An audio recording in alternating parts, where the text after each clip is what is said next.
नमस्कार दोस्तों, Aditya educational class में आपका स्वागत है। आज हम यहाँ आप लोगों को बीएड डीएलएड से संबंधित पाठ योजना बनाना बताएंगे कि कैसे पाठ योजना बनाया जाता है, जिससे आप लोगों को बीएड डीएलएड में पाठ योजना बनाने में आसानी होगी। सबसे पहले ऊपर लिखते हैं हम लेसन प्लान या पाठ योजना। उसके बाद विद्यालय का नाम, विद्यालय के नाम अनुरूपी परिस्थितियों में शिक्षा अभ्यास, मतलब जिस संस्था में हम पढ़ते हैं उसी संस्था में शिक्षण का अभ्यास करते हैं। या विद्यालय का नाम वो भी लिख सकते हैं कि जहां हमें शिक्षण कार्य करना है, लेकिन ये जो है अनुरूपी परिस्थितियों में शिक्षण अभ्यास के लिए है।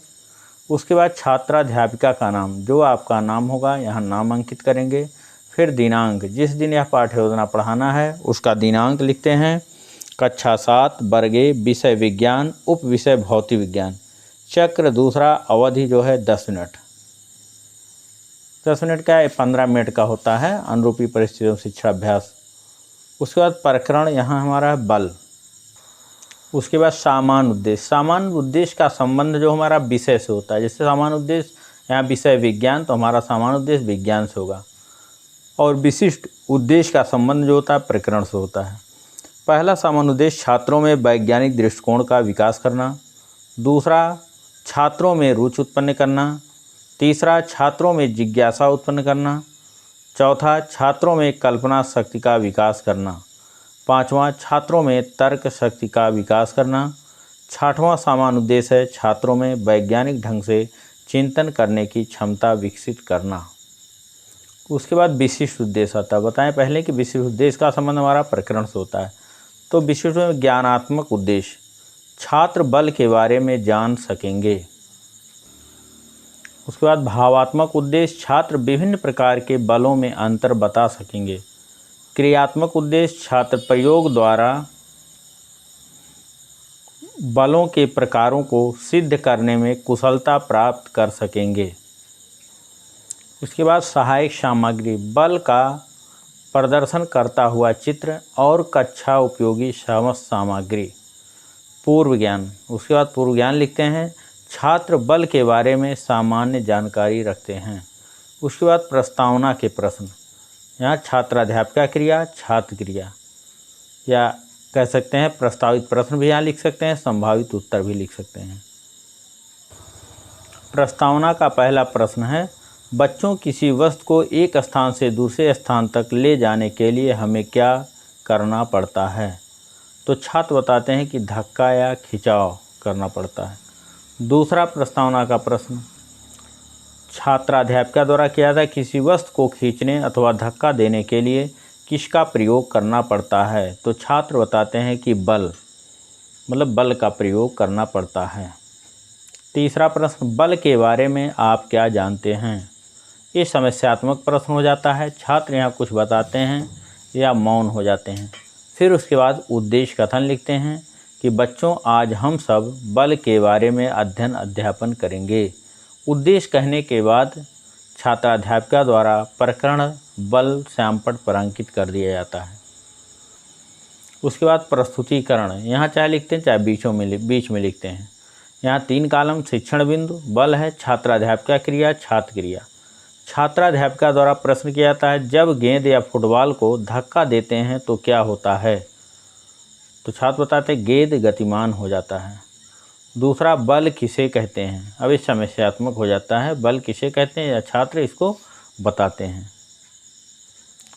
फिर छात्राध्यापिका कथन, बल वह बाह्य कारक है जो एक वस्तु दूसरे पर आरोपित करती है। बल लगाकर हम किसी स्थिर वस्तु को गतिमान तथा गतिमान वस्तु को स्थिर कर सकते हैं। बल लगाकर गतिमान वस्तु की दिशा में परिवर्तन किया जा सकता है। बल में परिमाण व दिशा दोनों होती है। जैसे किसी स्पंज का टुकड़ा लेते हैं और हल्का सा स्पंज पर बल देते हैं तो उसकी आकृति बदल जाती है। अतः बल द्वारा किसी वस्तु की आकृति में भी परिवर्तन किया जा सकता है कि बल लगाकर हम किसी भी वस्तु की स्थिति में परिवर्तन किया जा सकता है। बल का मात्रक न्यूटन होता है। बल किसे कहते हैं? बल वह धक्का या खिंचाव है जो एक वस्तु दूसरे वस्तु पर आरोपित करती है। दूसरा प्रश्न छात्राध्यापिका द्वारा किया था, बल कितने प्रकार के होते हैं? समस्यात्मक प्रश्न। या छात्र इसको बता देते हैं बल कितने प्रकार के, या इसको शांत हो जाते हैं। उसके बाद छात्राध्यापिका कथन। बल मुख्य रूप से 5 प्रकार के होते हैं। पहला पेशीय बल, दूसरा गुरुत्वीय बल, तीसरा चुंबकीय बल, चौथा विद्युतीय बल, पांचवा घर्षण बल। उसके बाद बोध प्रश्न पूछे जाते हैं। एक तरफ यहाँ 2 कॉलम बनाते हैं, एक बोध प्रश्न, श्यामपट्ट सारांश। पहला जो प्रश्न बोध प्रश्न पूछा जाता है छात्राध्यापिका, बल क्या है? तो छात्र बताते हैं बल वह है जो एक वस्तु दूसरे पर आरोपित करता है। अब छात्राध्यापिका द्वारा इसके उत्तर को पूरे वाक्य में श्यामपट्ट पर अंकित कर दिया जाता है। फिर दूसरा प्रश्न छात्राध्यापिका द्वारा, बल किन 2 चीज़ों पर निर्भर करता है? तो छात्र बताते हैं परिणाम व दिशा। अब छात्राध्यापिका द्वारा इसके उत्तर को भी पूरे श्यामपट्ट पर पूरे वाक्यों में लिख दिया जाता है। तीसरा प्रश्न, बल कितने प्रकार के होते हैं? छात्र बताते हैं बल 5 प्रकार के होते हैं। अब इसको भी छात्राध्यापिका द्वारा श्यामपट्ट पर पूरे वाक्यों में अंकित कर दिया जाता है। कक्षा एवं निरीक्षण कार्य। उसके बाद छात्राध्यापिका छात्रों को श्यामपट्ट सारांश अपनी अभ्यास पुस्तिका में उतारने का निर्देश देंगी और स्वयं घूम घूम कर कक्षा कार्य का निरीक्षण करेंगी। मतलब जो श्यामपट्ट सारांश अंकित है उसको छात्रों को उतारने का निर्देश दें कि आप लोग उसको अपनी कॉपी पर उतार लीजिए और स्वयं घूमकर निरीक्षण करेंगे कि कौन से छात्र कॉपी पर उतार रहे हैं, कौन से नहीं, उन्हें पुनः निर्देश देंगे। उसके बाद पुनरावृत्ति के प्रश्न। पुनरावृत्ति के जो प्रश्न होते हैं पूरी पाठ योजना से पूछे जाते हैं और जिससे पुनरावृत्ति का प्रश्न पूछने का उद्देश्य होता है कि छात्रों को जो कुछ भी पढ़ाया गया उसकी पुनः आवृत्ति हो जाए, जो कुछ ज्ञान हुआ वह और ही मजबूत हो जाए।